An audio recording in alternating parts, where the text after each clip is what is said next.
ප්‍රතිලෝම පටිච්ච සමුප්පාදයේ හෙවත් සංස්කාර චක්‍රයාගේ නිරෝධය. අවිජ්ජායත්වේව අශේෂ විරාග නිරෝධෝ සංඛාර නිරෝධා. සංඛාර නිරෝධෝ විඥාන නිරෝධා. විඥාන නිරෝධෝ නාම රූප නිරෝධා. නාම රූප නිරෝධා සලආයතන නිරෝධෝ. සලආයතන නිරෝධා පස්ස නිරෝධෝ. පස්ස නිරෝධා වේදනා නිරෝධෝ. වේදනා නිරෝධා තණ්හා නිරෝධෝ. තණ්හා නිරෝධා උපාදාන නිරෝධෝ. උපාදාන නිරෝධා භව නිරෝධෝ. භව නිරෝධා ජාති නිරෝධෝ. ජාති නිරෝධා ජරා මරණං ශෝක පරිදේව දුක්ඛ දෝමනස්ස උපායාසා නිරුච්ඡanti. ඒව මේ තස්ස කේවලස්ස දුක්ඛක්ඛන්දස්ස නිරෝධෝ හෝති. මේ ප්‍රතිලෝම පටිච්ච සමුප්පාද දේශනා පාළියයි. තේරුම ලෝකෝත්තර මාර්ග ඥාන සංඛ්‍යාත විද්‍යාව කරණ කොටගෙන අවිද්‍යාවගේ නිර්වශේෂ නිරෝධයෙන් සංස්කාර නිරෝධය වෙයි. සංස්කාර නිරෝධයෙන් ප්‍රතිසන්දි විඥානයේ නිරෝධය වෙයි. ප්‍රතිසන්දි විඥානයේ නිරෝධයෙන් නාම රූප නිරෝධය වෙයි. නාම රූප නිරෝධයෙන් චක්ඛායතන ආදී ආයතන හයේ නිරෝධය වෙයි. ආයතන හයේ නිරෝධයෙන් චක්කු සම්පස්ස ආදී පස්ස හයේ නිරෝධය වෙයි. පස්ස නිරෝධයෙන් චක්කු සම්පස්සජ වේදනා ආදී වේදනා හයේ නිරෝධය වෙයි. වේදනා හයේ නිරෝධයෙන් රූප තණ්හා හයේ නිරෝධය වෙයි. තණ්හා හයේ නිරෝධයෙන් උපාදානයන්ගේ නිරෝධය වෙයි. උපාදාන නිරෝධයෙන් කර්ම භවය, උප්පත්ති භවය යන භවයන්ගේ නිරෝධය වෙයි. භවයන්ගේ නිරෝධයෙන් ජාති නිරෝධය හෙවත් නැවත ඉපදීමේ නිරෝධය වෙයි. ජාති නිරෝධයෙන් ජරා මරණ ශෝක පරිදේව දුක්ඛ දෝමනස්ස උපායාසෝ නොවේති. මෙසේ මේ සකල දුක්ඛ ස්කන්ධයාගේ නිරෝධය වෙයි. අවිජ්ජා පත්‍ය සංඛාරා යනාදී දේශනය අනුලෝම පටිච්ච සමුප්පාද නම් වෙයි. අවිජ්ජායත්වේව අශේෂ විරාග නිරෝධා සංඛාර නිරෝධෝ යනාදී දේශනය ප්‍රතිලෝම පටිච්ච සමුප්පාද නම් වෙයි. අනුලෝම පටිච්ච සමුප්පාද දේශනෙන් දැක්වෙන්නේ සංසාර චක්‍රයයි. ඒ සංසාර චක්‍රයටද පටිච්ච සමුප්පාද යන නම කියනු ලැබේ. ප්‍රතිලෝම පටිච්ච සමුප්පාද දේශනෙන් දැක්වෙන්නේ සංසාර චක්‍රයාගේ නිරෝධය වූ නිර්වාණයයි. නිරෝධය යන වචනය ඇසෙන කල්හි සාමාන්‍ය ජනයාගේ හිතට දැනෙන නිරෝධය අනෙකකි. පටිච්ච සමුප්පාද ප්‍රතිලෝම ආකාරයේ දේශනෙන් දැක්වෙන නිරෝධය ඊතා ගැඹුරු කරුණකි. එය තේරුම් ගත හැකිවීම පිණිස නිරෝධය යන වචනයෙන් කියවෙන අර්ථ දෙක හෙවත් නිරෝධ දෙක පළමුවෙන් දත යුතුය. ද්විවිධ නිරෝධය. යමකට ගැසූ කල්හි ඇතිවන හඬ සැනකින්ම නැතිවන්නාක් මෙන් අහසේ හටගන්නා විදුලිය සැනකින් නැතිවන්නාක් මෙන් උපදින සංස්කාර සියල්ල කිසිවක් ඉතිරි නොවන පරිදි ඒ වේලාවේදීම අභාව ප්‍රාප්ත වෙයි. එය සකල සංස්කාරයන්ගේම ස්වභාවයයි. උපදින සංස්කාරයන්ගේ ඒ අභාව ප්‍රාප්තියට හෙවත් නැති වී යාමටද නිරෝධයයි කියනු ලැබේ. නිරෝධ යන වචනය ඇසෙන කල්හි සාමාන්‍ය ජනයාගේ හිතට එන්නේ ඒ ඇති වූ සංස්කාරයන්ගේ නැති වී යාමය. ඇති වූ සංස්කාරයන්ගේ නැති වී යාම වූ නිරෝධය ඒ ධර්මය පිළිබඳ අභාව මාත්‍රයයි. එය හිස් බවකි. එහි කිසි වටිනාකමක් ඇති ගුණ විශේෂයක් නැත. උපදින සෑම අවිද්‍යාවක්ම එකෙනෙහිම නිරුද්ධ වන්නේය. සෑම සංස්කාරයක්ම, සෑම විඥානයක්ම, සෑම නාමයක්ම, සෑම රූපයක්ම ඒ මොහොතේදීම නිරුද්ධ වන්නේය. අවිද්‍යා ආදීන්ගේ ඒ නිරෝධය ස්වභාවික නිරෝධයයි. එයට ෂණික නිරෝධයයිද කියනු ලැබේ. සංසාර චක්‍රයට අයත් ධර්මයන් ෂණික නිරෝධයෙන් කොතෙක් නිරුද්ධ වුවත් අලුත් ධර්ම ඉදිරියට ඇතිවීම වශයෙන් සංසාර චක්‍රයාගේ කරකැවීම සිදුවෙනවා මිස නැවතීමක් නොවේ. සංසාර චක්‍රයාගේ නැවැත්ම වන්නේ ඉදිරියට ඇතිවිය හැකි අවිද්‍යා සංස්කාර ආදී හේතුඵල ධර්මයන්ගේ ඇති නොවෙමිනි.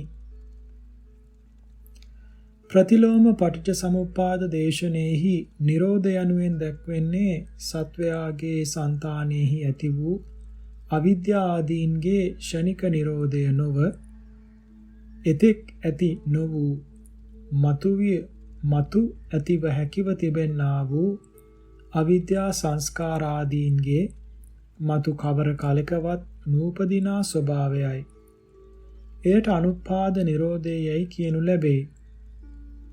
ෂණික නිරෝධ, අනුත්පාද නිරෝධ දෙකෙහි වෙනස සිතෙහි තබාගෙනම මේ ධර්මය ගැන කල්පනා කරත්වා. සංසාර චක්‍රයේ සිඳ දුක්ඛස්කන්ධයෙන් මිදී නිවන් සුවය ලබනු කැමැතියන් හට ඒ සඳහා කරන්නට ඇත්තේ එකම දෙයකි. එනම් අවිද්‍යාව නැති කිරීමය. යම් ප්‍රතිපත්තියකින් අවිද්‍යාව නැති වේ නම් ඒ ප්‍රතිපත්තිය පිරීමයි. අවිද්‍යා නිරෝධය වුවහොත් සංස්කාරාදී සකල පටිච්ච සමුප්පාදාංගයන්ගේම නිරෝධය සිද්ධය. අවිද්‍යා සංස්කාරාදීන් පිළිබඳ වෙන්වෙන් වූ නිරෝධ ව්‍යවහාරයේ ඇතිමුත් ධර්ම වශයෙන් නොලැබෙයි. සංසාර චක්‍රයේහි අවිද්‍යාව නිසා එයට පසුව සංස්කාරය ඇතිවෙයි. සංස්කාරය නිසා එයට පසුව විඥානය ඇතිවෙයි. විඥානය නිසා එයට පසුව නාම රූප ඇතිවෙයි. පළමුවෙන් අවිද්‍යාව නිරුද්ධ වීම නිසා ඊට පසු සංස්කාර නිරුද්ධ වීමය. සංස්කාර නිරුද්ධ වීම ඊට පසු විඥානයේ නිරුද්ධ වීමය කියා නිරුද්ධ වීමේ පටිපාටියක් නැත්තේය. නිරුද්ධ වීමේ පටිපාටිය ලැබෙන්නේ කීමට පමණය. උපන් අවිද්‍යා ආදී ධර්මයන්හි එකිනෙකට වෙන් බවක් ඇත්තේය. වෙන්ව ලැබෙන්නා වූ ඒ ධර්මයන්ගේ උප්පාද නිරෝධද වෙන්වෙන් වශයෙන් ලැබෙන්නේය. ප්‍රතිලෝම පටිච්ච සමුප්පාද දේශනයේ දැක්වෙන අවිද්‍යා ආදීන්ගේ අනුත්පාද නිරෝධය එතෙක් නූපන් ධර්මයන් පිළිබඳ වූ නිරෝධයකි. නූපන්නා වූ අවිද්‍යා ආදී ධර්ම එකිනෙක වෙන්ව ඇත්තාහු නොවේති.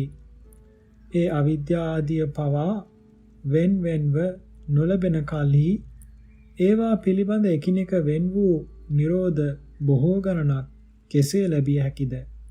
නොලැබීමය. අවිද්‍යා නිරෝධය වෙතොත් ඒ සමග එකට බැඳි සංස්කාරාදීන්ගේ නිරෝධයද වෙයි. අවිද්‍යා නිරෝධය අනිකක්ය. සංස්කාර නිරෝධය අනිකක්ය. විඥාන නිරෝධය අනිකක්ය කියා වෙන් බවක් නොලැබේ. අඹ ඇටය නිසා අඹ ගස ඇති වෙයි. අඹ ගස නිසා අඹ මල ඇති වෙයි. අඹ මල නිසා අඹ ගෙඩිය ඇති වෙයි. අඹ ගෙඩිය නිසා නැවත අඹ ඇටය ඇති වෙයි. අඹ ඇටය නිසා නැවත අඹ ගසක් ඇති වෙයි. මෙසේ අඹ ගස් පරම්පරාව නොසිඳී පවතී. ගින්නෙන් දවා අඹ ඇටය අලු කර දැමුවහොත් අඹ ඇටය නැතිවනු සමගම ඒ අඹ ඇටයේ පරම්පරාවෙහි මතු ඇතිවිය හැකි අඹ ගස් අඹ මල්, අඹ ගෙඩි, අඹ ඇට හා පසු ඇතිවිය හැකි අඹගස් පරම්පරාවද නැතිවන්නේය. පළමු අඹ ඇටේ පරම්පරාවෙහි අඹගස්, අඹ මල්, අඹ ගෙඩි, අඹ ඇට ආදියේ ඇතිවීම වෙන වෙනම සිදුවන්නාක් මෙන් අඹ ඇටය නැති වූ කලෙහි අඹගස්, අඹ මල් ආදියෙහි නැතිවීම වෙන වෙනම සිදුවන්නේ නොවේ. අඹ ඇටේ නැතිවීමට ඇතුළත්ව අඹ ඇටේ නැතිවීම හා එකම නැතිවීමක් වශයෙන්ම අඹ පරම්පරාවේ නැතිවීම සිදුවේ. එමෙන්ම මේ සංසාර චක්‍රයේ සංසාර විඥානාදී සකල පටිච්ච සමුප්පාද අංගයන්ගේම නිරෝධය අවිද්‍යා නිරෝධයමටම ඇතුළත් වූ එකම නිරෝධයක් වශයෙන්ම වන බව දත යුතුය. මේ අනුත්පාද නිරෝධය වනාහි ඒ සංස්කාරයන්ගේ අභව ප්‍රාප්ති මාත්‍රය වූ හිස් බව නොව ශාන්ත සුඛ ස්වභාවයෙන් විද්‍යාමාන එක්තරා පරමාර්ථ ධර්මයකි. ජරා මරණ ශෝක පරිදේවාදී දුක්ඛස්කන්ධයෙන් මිදීමට ඇත්තා වූ එකම පිහිට මේ නිරෝධ ස්වභාවයයි. බුද්ධ ආදී මහෝත්තමයන් වර්ණනා කරන ලෝකෝත්තර නිර්වාණ ධාතුවද මේ අනුත්පාද නිරෝධයමයි. එය සාමාන්‍ය ජනයාට ලෙහෙසියෙන් දත නොහෙන පරම සූක්ෂම පරම ගම්බීර ධර්මයකි. සාමාන්‍ය ජනයාට දැනෙන සාමාන්‍ය ජනයාගේ හිත්වලට ලෙහෙසියෙන් හසුවන ලෝකයට අයත් සකල සංස්කාරයෝම ඒ දේ ඇතිවීමට නිසි හේතුන් නිසා උපදින්නෝය. උපදින සියල්ලටම දිරීම හා බිඳීමක් ඇත්තේය. ඒ අනුත්පාද නිරෝධ සංඛ්‍යාත නිර්වාණ ධාතුව යම්කිසි හේතුවකින් ප්‍රත්‍යයකින් ඇතිවන්නක් නොවේ. එය හට ගැනීමක් නැතිවම ඇති ධර්මයකි. හට ගැනීමක් නැතිවැත්තා වූ ඒ නිරෝධ ස්වභාවයෙහි දිරීමක් බිඳීමක්ද නැත්තේය. එය වෙනසක් නොවි සෑම කල්හි එක ලෙසින්ම පවත්නා ධර්මයකි. මේ නිර්වාණ ධාතුව ඒකාන්තයෙන් නැතත් හිතට හසු කරගත හැකි රූ සටහනක් එහි නැත්තේය. මේසය, පුටුව, ගෙය යනාදී වචන ඇසෙන කල්හි අසන්නහුගේ හිතට මේස පුටු ආදී රූ සටහන් හසුවන්නේය. එයින් ඒ වචන වලින් කියවෙන අර්ථය අසන්නාට හොඳින් දැනෙන්නේය. නිරෝධය, නිවන යනාදී වචන ඇසෙන කල්හි අසන්නාගේ සිතට එන සටහනක් ඒ නිවනෙහි නැති බැවින් ඒ වචන ඇසෙන කල්හි සාමාන්‍ය ජනයාගේ හිත්වලට හසුවන තරමේ ඕදාරික දෙයක් නිවනෙහි නැති බැවින් ඔවුනට දැනෙන්නේ ඒ නිවන කිසි වටිනාකමක් නැති හිස් බවක් ලෙසය. බියවිය යුත්තක් ලෙසය. ඒ නිරෝධ ස්වභාවයේ වටිනාකම පමන කළ නොහෙන මහා සුඛයක් බව තේරුම් ගත හැකි වීමට සුඛය පිළිබඳ දැනීමක් ඇති කරගත යුතුය. ද්විවිධ සුඛය. වේදිත සුඛය, විමුක්ති සුඛය කියා සැප වර්ග දෙකක් ඇත. ඇසට හොඳ දේවල් දැකීමෙන්ද, කනට මිහිරි හඬ ඇසීමෙන්ද, නාසයට මිහිරි ගන්ධයක් ආග්‍රහණය කිරීමෙන්ද, දිවට හොඳ බොජුන් වැළඳීමෙන්ද, කයට හොඳ පහස් ලැබීමෙන්ද, හිතට හොඳ මිල මුදල්, තනතුරු, ගරුනම්බු ආදිය ලැබීමෙන්ද ඇතිවන සෝමනස්ස ප්‍රීති සහගත ආස්වාදය වේදිත සුඛ නම් වේ. පැමිණ ඇත්තා වූද, මතු ඇතිවිය හැකි වූද, දුක් වලින්, කරදර වලින්, විපත් වලින් මිදීම විමුක්ති සුඛ නම් වේ. නිදහස් සුවය යනු එයට නමකි. වේදිත සුඛ, විමුක්ති සුඛ යන මේ දෙකින් වේදිත සුඛය හෙවත් විඳින සැපය සුළු කලක් මිස බොහෝ කලක් පවතින්නක් නොවේ. හොඳ දේවල් බැලීමෙන් වන සුවය පවතින්නේ බලා සිටින තෙක් පමණකි. ඉන්පසුව ඒ සුවය නැත. එයින් මදකුදු ඉතිරි වන්නේ නැත.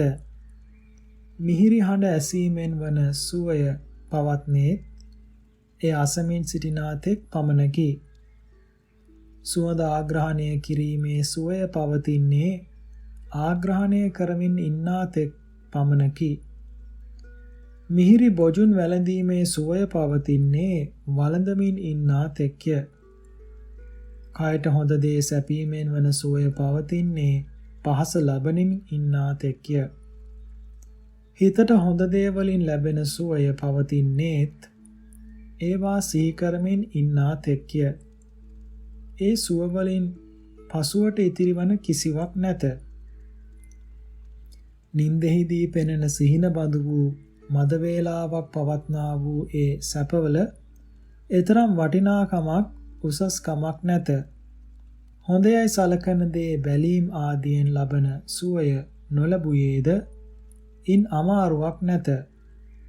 පැමිණ ඇති දුකක් සංසිඳවා නොගෙන දිගටම එය විඳීම නම් ඊතා අමාරු කරුණකි. එබැවින් පැමිණ ඇති දුක නිවා ගැනීමට නැති කර ගැනීමට පැමිණ ඇති දුකින් නිදහස් වීමට හැකිතාක් උත්සාහ කළ යුතුය.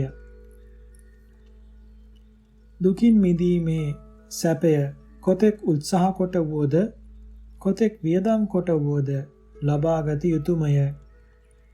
ඒ දුකින් මිදීමේ සුවය වේදිත සුඛයේසේ ෂණික සුඛයක් නොවේ. නිවි ගියා වූ සංසිඳී ගියා වූ දුක නැවත එනතුරු ඒ සුවය පවතින්නේය. සංසිඳුණා වූ දුක නැවත කිසි කලක නොයනසේම සංසිඳී ගියේ නම් ඒ විමුක්ති සුඛය හැම කල්හිම පවතින්නේය. දීර්ඝ කාලයක් පවත්නා බැවින් විමුක්ති සුඛය බොහෝ අගනී. එහි ප්‍රමාණයත් අගයත් ගණන් ගත යුත්තේ සංසිඳෙන්නා වූ දුක්වල ප්‍රමාණය අනුවය. කුඩා දුකක් නිවීමේ සුවය කුඩායයි කිය යුතුය. මහත් දුකක් සංසිඳීමේ සුවය මහත් යයි කිය යුතුය. කුඩා දුකක් සංසිඳීමේ සුවය මදක් අගනා බවත් දීර්ඝ කාලයක් පැවතිය හැකි මහත් දුකක නිවීමේ සැපය බොහෝ අගනා බවත් කිය යුතුය. හිස රදය එතරම් මහත් දුකක් නොවේ. එහෙත් දීර්ඝ කාලයක් පැවතිය හැකි තද හිස රදයක් ඇති තැනැත්තා සුළු වියදමකින් එය සුව කරගත නොහැකි වුවහොත් ඒ සඳහා දහසක් වුවද වියදම් කරන්නේය. රෝගියා ධනවතෙක් නම් එය සුවවනතුරු දසදහසක් වුවත් ඊටත් වැඩි ගණනක් වුවත් වියදම් කරන්නේය. හිස රදයේ සුවය එතරම් වටිනා එකක් නොවේය යයි කියා ධනෙ ඉතුරු කරගෙන හිස රදය වූ දුක විඳිමින් නොවෙහෙසෙන්නේය. හිස රදයක සංසිඳීම වූ විමුක්ති සුඛයක එපමණ වටිනාකමක් නැතිනම් රෝගීහු එය ලබනු පිණිස එපමණ ධනයක් වියදම් නොකරන්නාහ. වියදම් කරන්නේ ඒ සුවයේ වටිනාකමක් ඇති දෙයක් නිසාය. මරණයට හසු විය හැකි මැරෙන්නට සිදුවිය හැකි කරුණක් පැමිණ කලෙහි ලක්ෂයක් හෝ කෝටියක් වියදම් නොකළහොත් ඒ මරණයෙන් නොගැලවිය හැකි නම් ඒ පුද්ගලයාත් ධනවතෙක් නම් මරණයෙන් නිදහස් වීම සඳහා ලක්ෂයක් වුවද වියදම් කරන්නේය. කෝටියක් වුවද වියදම් කරන්නේය. එපමණ ධනයක් ඒ සඳහා වැය කරන්නේ මරණයෙන් මිදීම වූ විමුක්ති සුඛය ලක්ෂයක් කෝටියක් පමණ වටිනා නිසාය. ඉදින් රජ කෙනෙකුට මැරෙන්නට සිදු වී ඇති විටක රාජ්‍ය පරිත්‍යාග කළහොත් එයින් මිදිය හැකි වේ නම් ඒ රජ රාජ්‍ය පරිත්‍යාග කොට මරණයෙන් නිදහස ලබන්නේය. එසේ කරන්නේ ඒ මරණ විමුක්තිය රාජ්‍ය තරම් වටිනා බැවිනි.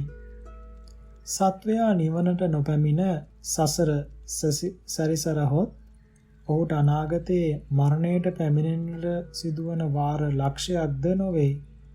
කෝටියක් ප්‍රකෝටියක්ද නොවේ. ප්‍රමාණ කළ නොහැකි වාර සංඛ්‍යාවක් ඔහුට මැරෙන්නට සිදුවෙයි.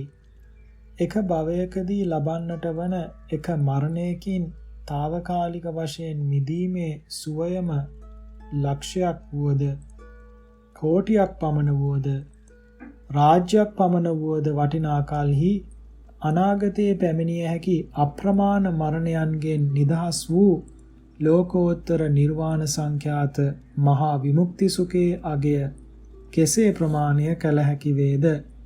නොහැකි වේමය. නිවනට නොපැමිණ සසර සැරිසරහොත් එක් පුද්ගලයෙකුට අනාගතයේ ලබන්නට සිදුවන මරණ දුක පමණක් නොවේ. ඔහුට අනාගතයේදී ප්‍රමාණ නොකළ හැකි තරමට බොහෝ වූ ಜಾතිවලදී පොළු වලින්, ගල් වලින්, පිහියා වලින්, කඩු වලින්, කැටි මන්නා, වෑ, පොරෝ, උදළු වලින් පහර කෑමේ දුක්ද ලැබෙන්නේය. සොර සතුරන් විසින් ධනය පැහැර ගැනීමේ දුක්ද, දූ දරුවන් පැහැර ගැනීමේ දුක්ද, බලයෙන් අල්ලාගෙන දිවි ඇති තාක් වැඩ ගැනීමේ දුක්ද, හිරගෙවල් වල ලෑමේ දුකද, දෙතිස් වද ලැබීමේ දුකද, සර්පයන් විසින් දෂ්ට කරනු ලැබීමේ දුකද, කඩු, වේගන්, පරංගි, ලාදුරු, වන, පිළිකා, අපස්මාර, කාශ, ස්වාශ, වමන, අතිසාර ආදී අනේක රෝගයන් ඇතිවීමේ දුක්ද, ජරා දුක්ද ඇතිවන්නේය. ගවව, අශ්වවව, ඇත්ව උපදින අවස්ථාවලදී තලතලා කෙවිට ආදියෙන් ඇන වැඩ ගැනීමේ දුක්ද, දුබල තිරිසන්ව උපදිනා කාලවලදී බලවත් සතුන් විසින් අල්ලාගෙන හඬවා කැබලි කඩා කනු ලැබීමේ දුක්ද, පණ තිබියදීම ගිල දමනු ලැබීමේ දුක්ද, මිනිසුන් විසින් ගින්නෙන් දවනු ලැබීමේ දුක්ද, ආහාර පාන නොලබා වියලී මිය යන්නට වීමේ දුක්ද, රෝගාතුරව දුබලව ඇද වැටුණු අවස්ථාවලදී කපුටන් විසින් ඇස් ආදියට කොටනු ලැබීමේ දුක්ද, වන සෑදී පණුවන් කෑමේ දුක්ද, പ്രേතව ඉපිද සාපිපාසයෙන් පෙලීමේ දුක්ද, නරකවල ඉපිද ගින්නෙන් දැවීමේ දුක්ද, ලෝහ ආදිය බොන්නට ලෝහ ගුලි ගෙලින්නට වීමේ දුක්ද, තවත් මෙකී නොකී බොහෝ දුක්ද විඳින්නට සිදුවන්නේය. සංසාර චක්‍රයට අයත් අවිද්‍යා ආදීන්ගේ අනුපාද නිරෝධ සංඛ්‍යාත ලෝකෝත්තර නිර්වාණය වනාහි ඒ සකල දුක්ඛයන් පිළිබඳ වූ විමුක්ති සුඛයයි. ඒ සියලුම දුක්වල නිවීමේ සුවයය. එහි අගය කෙසේ ප්‍රමාණ කළ හැකිද? නොහැක්කේමය. ඇතමෙක් අවිද්‍යා සංස්කාරාදීන්ගේ මේ අනුත්පාද නිරෝධය යම්කිසි පරමාර්ථ ධර්මයක් හෝ සුඛ ස්වභාවයක් නොවේය. ෂණික නිරෝධය බඳු හිස් බවක්ය. හිස් බවෙහි කිසි උසස් බවක් වටිනාකමක් නැතයයි සිතා අනුත්පාද නිරෝධය වර්ධවා තේරුම්ගෙන අමුතු නිවන් පවසති. බුදු පියාණන් වහන්සේ විසින් දේශිත සිය ගණන් සූත්‍ර වලින් පෙනෙන්නේ අවිද්‍යාදීන්ගේ නිරෝධයම නිර්වාණය බවය.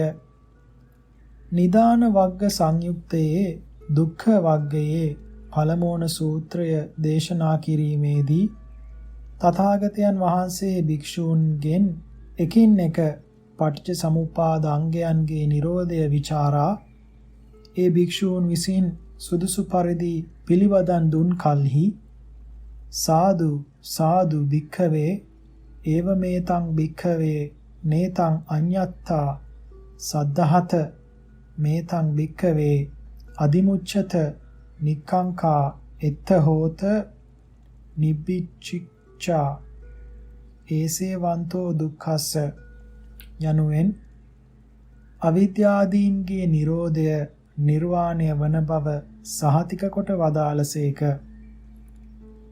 සාදු සාදු මහණෙනි මතු ඉපදීමට හේතු වන සංස්කාර ආදිය නැති කලෙහි විඥාන ආදියත් නැතේ යන ඒ කාරණය එසේමය. එය අන්පරිද්දකින් නොවේය. මහණෙනි ඒ කාරණය එසේම විශ්වාස කරව. එසේ විනිශ්චයට බැස ගනිව්. ඒ කාරණය ගැන නිසකවව්. දෙසිතක් නැත්තෝ වව්. එයම දුක්ඛයාගේ කෙලවරේ යනු ඒ පාඨයේ තේරුමයි. ඉහත කී පාඨයේ ඒසේවන්තෝ දුක්ඛස්ස යන වැකිය අටුවාවෙහි වර්ණනා කර තිබෙන්නේ ඒසේවන්තෝ දුක්ඛස්සාති අයමේව වට්ඨ දුක්ඛස්ස අන්තෝ අයං පරිච්ඡේදෝ යදිදං නිබ්බානං කියාය. අවිද්‍යා සංස්කාර ආදීන්ගේ අනුත්පාද නිරෝධයම නිවන නම් එය කොතරම් වටිනා සුවයක් දැයි කියතත් ඒ නිරෝධයේහි පංචස්කන්ධයක් නැති කලෙහි ඒ මිහිර විඳින කෙනෙකු නැති බැවින් ඒ නිවන කාහටවත් ප්‍රයෝජනයක් නැති දෙයක් නොවේද යන ප්‍රශ්නය මෙහිදී ඉදිරිපත් කළ හැකිය. නිවනෙහි තතු සොයන තැනැත්තා විසින් මේ කියන අනුත්පාද නිරෝධය අතීතයේහි ඉපිද නිරුද්ධ වුණු නාම රූපයන්ගේ හෝ වර්තමාන නාම රූපයන්ගේ හෝ නිරෝධයක් නොව මතු ඇතිවිය හැකි නාම රූපයන්ගේ නිරෝධය බව සිතෙහි තබාගෙනම නිවන ගැන කල්පනා කළ යුතුය. එසේ නොවහොත් කාරණය අවුල් වෙයි. නිවන් සුවය විඳින පුද්ගලයන් ගැන කතා කරන්න වුන් ඒ කතාව කරන්නේද ආත්මයක් සත්වයක් පුද්ගලයෙක් සත්‍ය වශයෙන් ඇතයයි යන වැරදි හැඟීම උඩය. නිවනෙන් ප්‍රයෝජනයක් ඇති නැති බව පිළිබඳ වූ ප්‍රශ්නය විසඳාගත හැකි වන්නේ ආත්මයක් ඇතද නැතද යන මේ කරුණ විසඳා ගැනීමෙනි. කෙනෙකු අන්ධකාරයේ සිට ගිනි පෙනෙල්ලක් වේගයෙන් කරකැවුවහොත් දුරින් බලා ඉන්නා තැනැත්තාට එහි ගිනි වලල්ලක් පෙනෙයි. ඒ පෙනෙන ගිනි වලල්ල බලා ඉන්නහුගේ සිතේ මිස එය පෙනෙන තැන නම් නැත. ගිනි වලල්ල පෙනෙන තැන ඇත්තේ ගිනි පෙනෙල්ල පමණකි. වේගයෙන් ගිනි පෙනෙල්ල කැරකෙන කලෙහි එහි නැති ගිනි වලල්ලක් පෙනෙන්නාක් මෙන් වේගයෙන් එපිද බිඳි බිඳි යන නාම රූප පරම්පරාව සත්වේකු පුද්ගලයෙකුසේ පෙනෙයි. ඒ නාම රූපයන් අතර හෝ සැප දුක් විඳින මමය කියා සැලකිය යුතු දෙයක් ඇතුවාක් මෙන් පෙනෙයි. එහෙත් නාම රූප පරම්පරාව මිස එහි සත්වේක් පුද්ගලයෙක් ආත්මයක් නැත. එකම ගිනි පෙනෙල්ල ගිනි වලල්ලක්සේ පෙනෙන්නේ ගමන් වේගය නිසා එය හොඳට නොපෙනෙන නිසාය. නාම රූප ධර්ම පරම්පරාව පුද්ගලයෙකුසේ පෙනෙන්නේත් එහි පුද්ගලයෙකු ඇති හැටියට හෝ පෙනෙන්නේත් ඉපදීමේ බිඳීමේ වේගවත්කම නිසා නාම රූපයන් හරියට නොපෙනෙන නොදැනෙන නිසාය. පුද්ගලයෙකු ඇතේ යන හැඟීම් මාත්‍රය මිස සුවදුක් විඳින පුද්ගලයා නම් නාම රූප ධර්ම පරම්පරාව පවත්නා කාලයේ හිත් නැත. එබැවින් නිවනෙහි පුද්ගලයෙකු නැතිකමින් අනුපාද නිරෝධ සංඛ්‍යාත සුඛ ස්වභාවය නිෂ්ඵලයයි නොකිය යුතුය. නාම රූප ධර්ම පරම්පරාව පවත්නා කලෙහි ඒ පරම්පරාවෙහි වරින් වර ඇතිවන සුව දුක් දෙක සත්‍ය වශයෙන් නැතත් ඇතය කියා සලකන ඒ පුද්ගලයා සතු වේ නම් ඒ නාම රූප පරම්පරාවෙහි ඉදිරියට ඇතිවිය හැකි නාම රූපයන්ගේ Nirodha වූ විමුක්ති සුඛයත් ඒ පුද්ගලයාටම බව කිය යුතුය. මේ කියන නාම රූප Nirodha ඉපිද බිඳි බිඳි පවත්නා නාම රූප පරම්පරාවන්ට අයත් වූ එතෙක් නූපන් නාම රූපයන් පිළිබඳ වූවකි. ඉපිද බිඳි බිඳි යන නාම රූප පරම්පරාවෙහි පරිකල්පිත වශයෙන් ඇති හැටියට සලකන පුද්ගලයා ඒ පරම්පරාවට අයත් වන එතෙක් නූපන් නාම රූප විශේෂිද ඇති බව කිය යුතුය. පරිකල්පිත පුද්ගලයා පරම්පරාවට අයත්ව එතෙක් නූපන් මතු ඉපදිය හැකි නාම රූපයන් පිළිබඳවත් ගත යුතුය. එසේ ගන්නවා නම් ඒ පුද්ගලයා අනුත්පාද නිරෝධ සංඛ්‍යාත නිර්වාණයෙහි ඇතයයි කිය යුතුය. නිවනෙහි ඒ විමුක්ති සුඛය විඳින පුද්ගලයෙකු නැතයයි කියන්නේ සත්‍ය වශයෙන් පුද්ගලයා නැති බැවිනි. ඒ පුද්ගලයා නිවනෙන් මොබ ලෝකෙහිත් නැත. එබැවින් නිවන් කතාවට නැත්තා වූ මේ පුද්ගලයා සම්බන්ධ කරගෙන කාරණය අවුල් නොකරගත යුතුය. ඔය කියන විමුක්ති සුඛය කොපමණ උසස් කොපමණ වටිනා දෙයක් යයි කියතත් ඒ සුවය අපිට නම් ඕනෑ නැත. අපට ඕනෑ කරන්නේ ප්‍රිය වස්තුව ඇතිව ප්‍රිය පුද්ගලයන් නැතිව ජරාවක් ව්‍යාධියක් මරණයක් අප්‍රිය සංප්‍රයෝගයක් ප්‍රිය විප්‍රයෝගයක් නැතිව සුඛයෙන් සෝමනස්සෙන් ප්‍රීතියෙන් හැම කල්හිම විසිය හැකි තත්වයක් යයි ඇතමුන්ට කිය හැකිය. මේ ලෝකයේ හෝ අන්ලොවක හෝ ස්ථීර තත්වයක් ඇති එබඳු තැනක් නම් නැත. එබැවින් එබඳු තත්වයක් නොලැබිය හැකිය. ඇත්තේ සංසාර චක්‍රයාගේ පැවැත්මයි නැවැත්මයි යන දෙක පමණකි. පැවැත්ම කැමති නම් පැවැත්ම ගත හැකිය. නැවැත්ම කැමති නම් නැවැත්ම වූ නිවන් සුවය ගත හැකිය. ප්‍රිය වස්තු නැත්තේද ප්‍රිය පුද්ගලයන් නැත්තේද සුඛ සෝමනස්ස ප්‍රීතීන් ඇත්තේද සංසාර චක්‍රේහිය. ජරාව ව්‍යාධිය මරණය අප්‍රිය සංප්‍රයෝගය ප්‍රිය විප්‍රයෝගය ශෝකය පරිදේවය දුක්ඛ දෝමනස්ස උපායාස ඇත්තේද පනු උකුණු මකුණු බලු බලල් ඌරු කුකුළු ආදී තිරිසන් සතුන් වීම ඇත්තේද പ്രേත වීම ඇත්තේද ගින්නේ දැවි දැවි ලෝහ ගුලි ගිලින ලෝහාදිය බොන නිරිසතුන් වීම ඇත්තේද සංසාර චක්‍රේහිය. සංසාර චක්‍රයේ කැරකෙන සත්වයා ප්‍රීති සුඛ සෝමනස්යන් නැති ප්‍රිය වස්තු ප්‍රිය පුද්ගලයන් නැති මනුෂ්‍ය භවයක් හෝ දිව්‍ය භවයක් වරක් ලැබූ පසු දහස් වරක් දසදහස් වරක් දුක්ඛ දෝමනස්යෙන් නිතර පෙළෙන අපාය භවයන් ලබන්නේය. සංසාර චක්‍රයේ ඇති එක සොම්නසකට ලක්ෂය කෝටිය බැගින් දොම්නස් ඇත්තේය.